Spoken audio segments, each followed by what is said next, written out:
Hi friends, welcome to farming life Telugu. So ఈ వీడియోలో మన టాపిక్ వచ్చేసి వేరుకుళ్ళు, ప్రత్తిలో వేరుకుళ్ళు. దీన్నే మనం జనరల్గా విల్ట్ అని కూడా అంటూ ఉంటాం.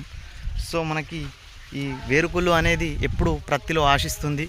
సో అలాగే మనం వేరుకుళ్ళు వచ్చినప్పుడు రైతు తీసుకోవాల్సినటువంటి జాగ్రత్తలు ఏమిటి, సో అదేవిధంగా ఈ వేరుకుళ్ళు వచ్చినప్పుడు రైతు దిగుబడి పరంగా ఏ విధంగా నష్టపోతాడు అనేటువంటి అంశాలపై సమగ్రంగా మనం ఈ వీడియోలోనైతే పొందుపరచడం జరిగింది.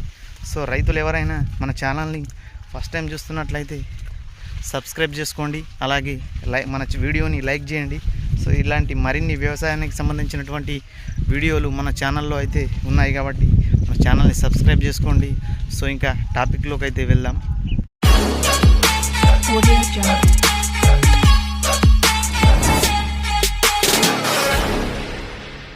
ప్రధానంగా ఈ వేరుకుళ్ళు సమస్య అనేది మనకి అధిక వర్షాల కారణంగా ఈ ప్రత్తిలో మనకి అధికంగా నీరు అనేది మురుగునీరు చేరినప్పుడు మనకి వేర్లు అనేవి ఈ నీరులో మనకి డిప్ అయి ఉండడం వల్ల, సో మునిగి ఉండడం వల్ల మనకి ఈ వేరుకుళ్ళు సమస్య అయితే మనకి ప్రత్తికి ఆశించడం జరుగుతుంది. సో రైతులు ప్రధానంగా చేయవలసినటువంటి విషయం ఏమిటంటే కాలువల ద్వారా ఈ నీరునైతే మనం బయటికి తొలగించాల్సినటువంటి అవసరం ఉంటుంది. సో ఈ నీరు అనేది ఎక్కువ రోజులు మనకి పత్తిలో ఉన్నట్లయితే ప్రతి చెట్టు యొక్క వేరు అనేది నీటిలో మునిగి ఉండడం వల్ల ఈ వేరు అనేది ఎలాంటి పోషకాలు కూడా తీసుకోకుండా మనకి అధిక నీటి వలన అలాగే ఉండిపోతుంది. సో దీనివలన వేరుకుళ్ళు అనేటువంటిది ఆశించడం అయితే జరుగుతుంది. కాబట్టి రైతు సోదరులు ఖచ్చితంగా మనం పొలం నుండి అయితే మనం నీరునైతే తొలగించాల్సినటువంటి అవసరం ఉంటుంది.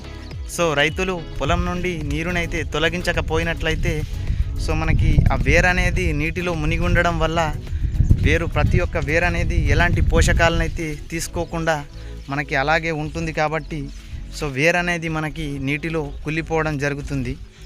సో ఖచ్చితంగా రైతులు ఈ వేరుకుళ్ళు అనేది ఆశించడం అనేది మనకి నీరు అనేది ఎక్కువగా మనకి ఎక్కువ రోజులు అనేది స్టోరేజ్ ఉండడం వల్ల ఈ వేరుకుళ్ళు సమస్య అనేది అధికమయ్యేటువంటి అవకాశం ఉంటుంది. కాబట్టి సో రైతు సోదరులు ఈ అధిక వర్షాలు వచ్చినప్పుడు నీటిని అయితే పొలం నుండి తొలగించాలి. సో ఇది ప్రధానమైనటువంటి మన రైతు చేయవలసినటువంటి పని.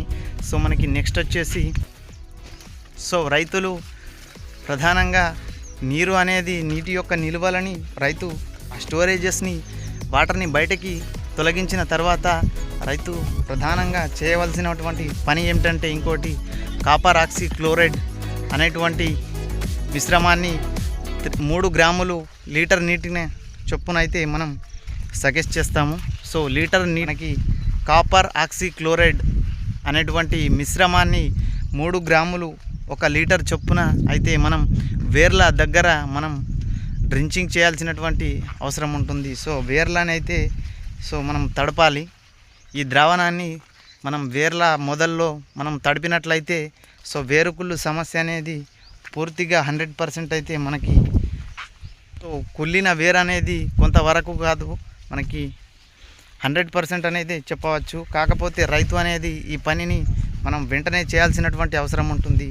సో ఈ కుళ్ళిన యొక్క వేరు అనేది కాపర్ ఆక్సీ క్లోరైడ్ మిశ్రమాన్ని వేర్ల చుట్టూ మనం తడిపినట్లయితే సో వేర్లు మనకి త్వరగా కోలుకొని మళ్ళీ తిరిగి ఆరోగ్య స్థితిని అయితే తెచ్చుకుంటుంది. కాబట్టి సో రైతులు ఖచ్చితంగా ఈ మిశ్రమాన్ని అయితే కాపర్ ఆక్సీ క్లోరైడ్ అనే ద్రావణాన్ని 3 గ్రాములు పర్ లీటర్ చొప్పున అయితే రైతులు మన వేర్ల మొదళ్ళలో మనం డ్రించింగ్ చేసుకోవాల్సినటువంటి అవసరం ఉంటుంది.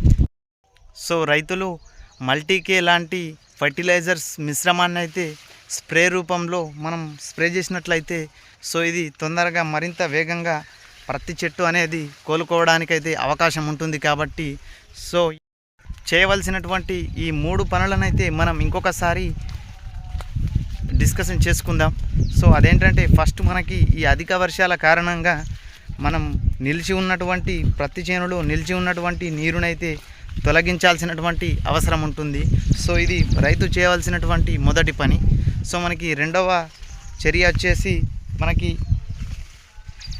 కాపర్ ఆక్సీ క్లోరైడ్ అనేటువంటి మందుని 3 గ్రాములు లీటర్ చొప్పున మనం ఈ వేర్ల పైన, వేర్ల అడుగు భాగాన, వేర్ల మొదల్లో మనం రైతు అనేది డ్రించింగ్ చేసుకోవాల్సినటువంటి ఉంటుంది. అంటే ఈ వేర్లని రైతు తడపాల్సినటువంటి అవసరం అయితే ఉంటుంది.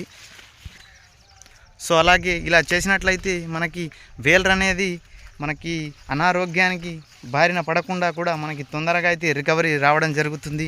సో అలాగే రైతులు తీసుకోవాల్సినటువంటి ఇంకొక జాగ్రత్త ఏమిటంటే మల్టీకే లాంటి ఈ మనకి స్ప్రే రూపంలో మల్టీకే ప్యాకెట్స్ ఉంటాయి కదా, మనకి అవి మనం స్ప్రే రూపంలో అందించినట్లయితే మనకి ప్రతి అనే చెట్టు అనేది తొందరగా కోలుకోవడానికి అయితే అవకాశం ఉంటుంది. కాబట్టి సో రైతులు ఈ 3 జాగ్రత్తలు తీసుకొని ప్రత్తిలో వేరుకుళ్ళు సమస్యను అధిగమించి అధిక దిగుబడులు సాధించాలని కోరుకుంటున్నాను. మన నెక్స్ట్ వీడియోలో ప్రతి పంటలో 70 రోజుల ప్రతి పంటలో మనకి ఈ జిబ్బరెల్లిన్స్ అనేటువంటి హార్మోన్స్ అధికంగా రిలీజ్ అవ్వడం వల్ల రైతులు ఏ విధంగా నష్టపోతున్నారు అనేటువంటి అంశంపై మన మరొక వీడియో అయితే ఉంటుంది. కాబట్టి రైతులు ఇంకా మన ఛానల్ని సబ్స్క్రైబ్ చేసుకొని వారు సబ్స్క్రైబ్ చేసుకోండి. సో ఇలాంటి వ్యవసాయానికి సంబంధించినటువంటి అనేక సమస్యలు మరియు పరిష్కార మార్గాలను అయితే మన ఛానల్లో డైలీ డిస్కషన్ అయితే ఉంటుంది. కాబట్టి కొత్తగా చూస్తున్నటువంటి రైతులు మన ఛానల్ని సబ్స్క్రైబ్ చేసుకొని మన వీడియోనైతే లైక్ చేయండి. Thank you.